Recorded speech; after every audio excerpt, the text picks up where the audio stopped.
Assalamualaikum warahmatullahi wabarakatuh.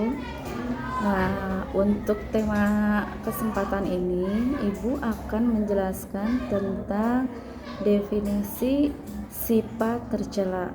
Nah, dalam kesempatan ini, Ibu akan ambil materinya. Sifat tercela itu salah satunya pertengkaran antar teman. Nah, menurut kalian yang namanya perbuatan tercela itu seperti apa? Nah, Ibu akan ulas sedikit tentang definisi perilaku sifat tercela. Nah, perilaku sifat tercela itu sifatnya sangat merugikan diri sendiri maupun orang lain. Dalam ajaran Islam, perbuatan tersebut sangat bertentangan dengan akidah maupun contoh perilaku tercela, yaitu pertengkaran antar teman. Nah, menurut kalian kalau kita bertengkar antar teman, biasanya mau merebutkan apa sih? Apa yang kalian perebutkan atau apa yang kalian permasalahkan? Nah, dalam tema ini Ibu akan mencari solusinya, bagaimana cara kita menghindari sifat tertentu. Nah, salah satunya ada dalil tentang sifat tercela. Nah, Ani Ibni Hurairah anin Nabi sallallahu alaihi wasallam tabagusu wala tadaburu wala taqsu wa kunu ibadallahi ikhwana. Artinya, Abu Hurairah dan Nabi Muhammad SAW bersabda, janganlah saling membenci, saling membangkangi, saling menyaingi, tetaplah jadi kalian hamba-hamba Allah yang bersaudara. Nah, itulah salah satu dalil dari menghindari yang namanya sifat tercela. Nah, apa aja faktor-faktornya? Yang pertama bisa dipengaruhi tentang gengsi. Yang kedua memiliki kontrol diri. Terus yang ketiga tak mampu menyesuaikan diri dan kurangnya komunikasi. Yang keempat jalan hidup yang berbeda. Seterusnya konflik yang belum terselesaikan atau yang berkepanjangan. Yang selanjutnya perubahan prioritas. Yang terakhir adalah kecemburuan atau persaingan. Nah, itu adalah salah satu pemicu atau yang namanya faktor penyebab terjadinya pertengkaran antar teman. Nah, selanjutnya Ibu akan menjelaskan tentang pemecahan permasalahannya.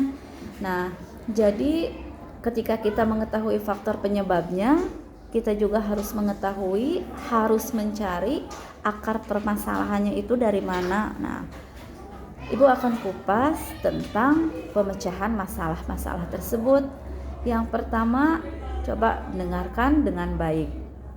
Dengarkan dengan seksama apa yang disampaikan temanmu tanpa memotong pembicaraannya. Jadi kalian ketika bincang atau ngobrol dengan teman, coba kalian dengarkan, jangan sampai ketika mereka ngomong kalian memotong pembicaraannya, apalagi pembicaraannya itu serius atau tidak bisa dibawa main-main. Nah, terus yang kedua, kita pecahkan masalahnya dengan cara memahami perspektif temanmu. Nah, maksudnya gimana? Nah, seperti berikan kesempatan kepada temanmu untuk menyampaikan pendapat dan perasaannya. Mungkin temanmu bercerita atau mengobrol itu ingin mendapat solusi dari kamu sendiri. Nah, kamu jangan misalkan ketika temanmu bercerita atau ngobrol malah kamu cengengesan atau malah kamu menertawakan. Nah, itu tidak boleh ya. Terus berikan kesempatan temanmu itu untuk menyampaikan apa yang dia rasakan, apa yang dia alami tanpa menertawakan. Jadi kalian itu harus berempati apa yang mereka hadapi saat itu. Terus yang ketiga yaitu berkomunikasi secara terbuka. Bicaralah masalah dengan temanmu secara terbuka.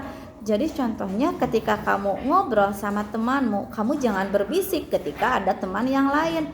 Nah, berbisik itu dapat memicu permasalahan. Mungkin bagi temanmu yang moodnya lagi kurang baik, itu akan menimbulkan fitnah. Contohnya, oh mungkin dia ngomongin saya. Nah, itu makanya kalau ngobrol itu harus secara terbuka, jangan berbisik-bisik, dan jangan juga main obrol di belakang ketika ada teman satunya lagi ada di hadapan kita.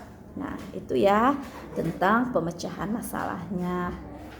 Terus ketika kita memecahkan masalahnya, apa sih dampak yang terjadi ketika perpecahan atau pertikaian itu terjadi?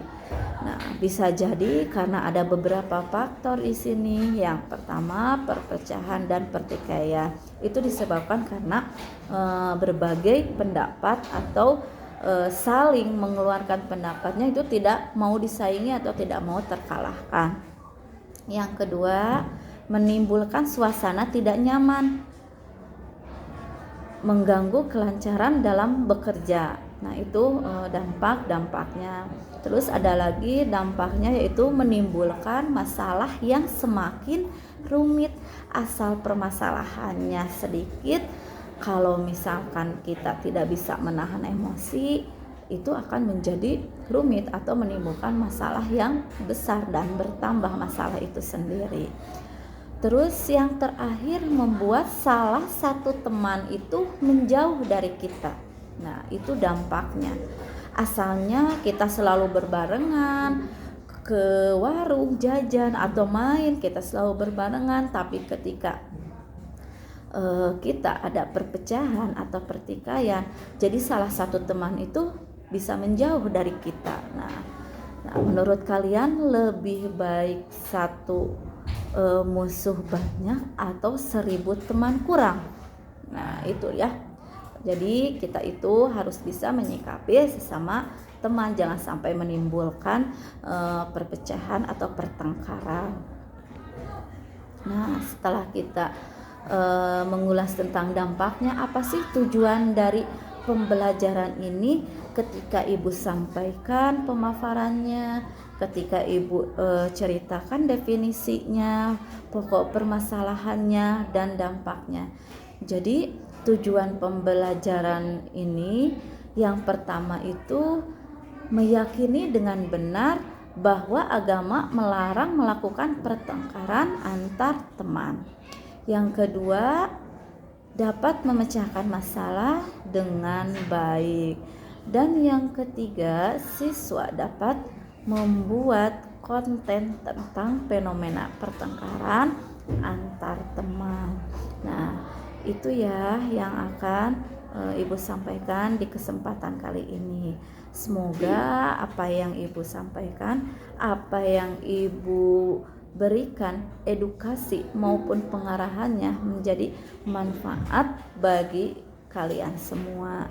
Nah, untuk kali ini ada yang mau ditanyakan? Silahkan kalian mau bertanya tentang perbuatan sifat tercela. Oke, kalau misalkan tidak ada yang mau ditanyakan, ibu mau berpesan kepada kalian, jagalah ucapan, jagalah tingkah laku kalian, karena setiap ucapan dan tingkah laku kalian itu adalah cermin dari kehidupan kalian. Nah, maka dari itu, jadilah anak yang baik, anak yang sopan, anak yang selalu turut dengan perintah agamanya, ya.